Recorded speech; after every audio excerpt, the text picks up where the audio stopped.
Welcome back to Summer Reading. I'm Miss Taylor and I'm your children's librarian here at the Giddings Public Library. And this is our Summer 2022 Summer Reading Program, Oceans of Possibilities.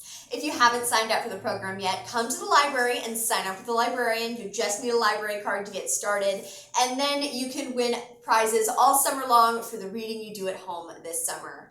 Come and join us for our in-person experiences. Every Tuesday, Wednesday, and Thursday, we'll be doing hands-on activities, learning about different sea animals and different parts of the ocean all the way through July.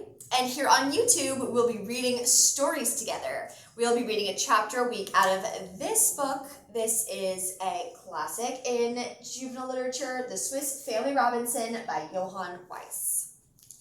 We'll read a chapter a week together, and you can include the time that you spend watching this video on your summer reading log if you're already signed up for the program.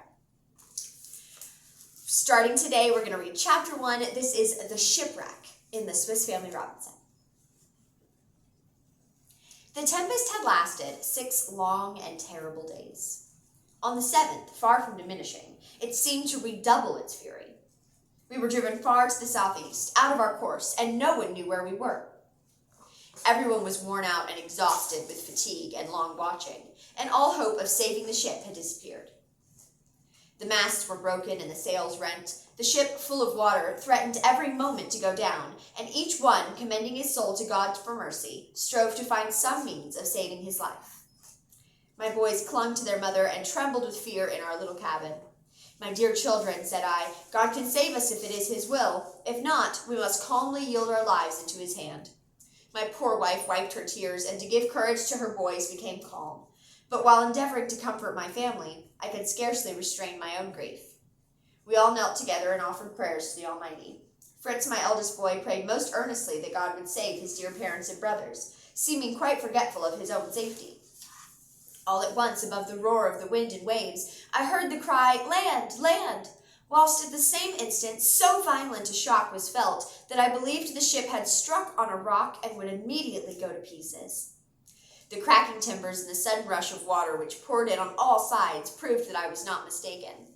Then the voice of the captain was heard in terrible tones, above the tumult, shouting, "Lower the boats! We are lost!" "Lost!" I exclaimed, and the cry went like a dagger to my heart, but the piteous cries of my children told me that I must not allow them to despair at this awful moment. "Keep up your courage," I cried cheerfully. "We are all above water yet. I will go on deck at once and see whether some way of deliverance may not be left for us." I went quickly above, but I was immediately thrown down, and wave after wave washed over me, dashing me to the deck.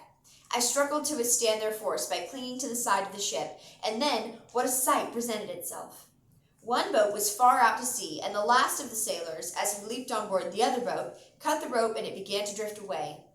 I cried, I begged, and I entreated them to return and take my wife and children, but in vain.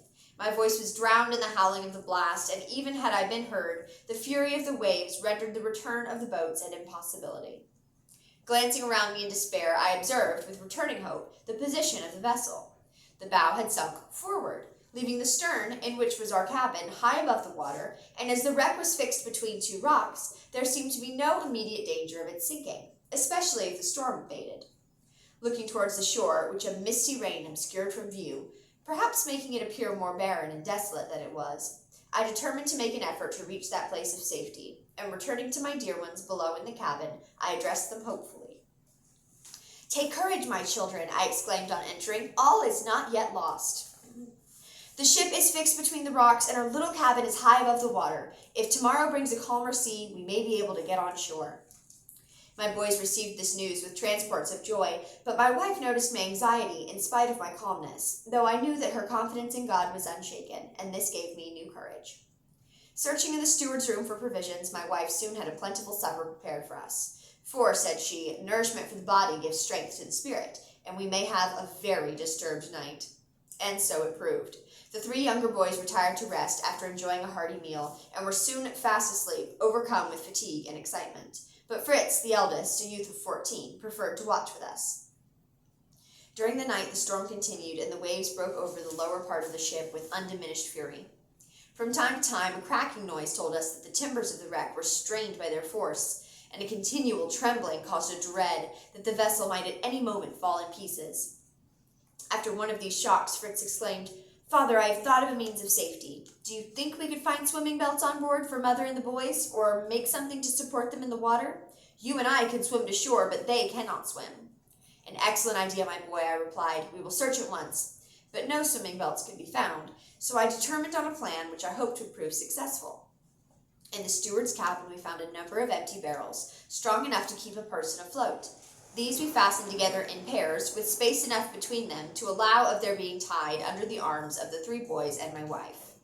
We also provided ourselves with knives, string, a tinderbox, and matches, and other useful and portable articles, which we could secure about our persons, hoping that if the vessel went to pieces, we might be able to reach the shore, partly by swimming and partly by being borne on the waves, and not quite destitute. Fritz, being now worn out, fell fast asleep. My brave wife and I remained awake, trembling at each shock that threatened to engulf us. It was a trying night for us both, and we passed it in prayer and consultation about our future. With thankful hearts, we hailed with delight the first glimmer of dawn, and as the wind was considerably abated, we felt somewhat reassured and more hopeful of safely reaching the land. Thank you for reading with me today. We will find out next week if the Robinsons make it safely to the island.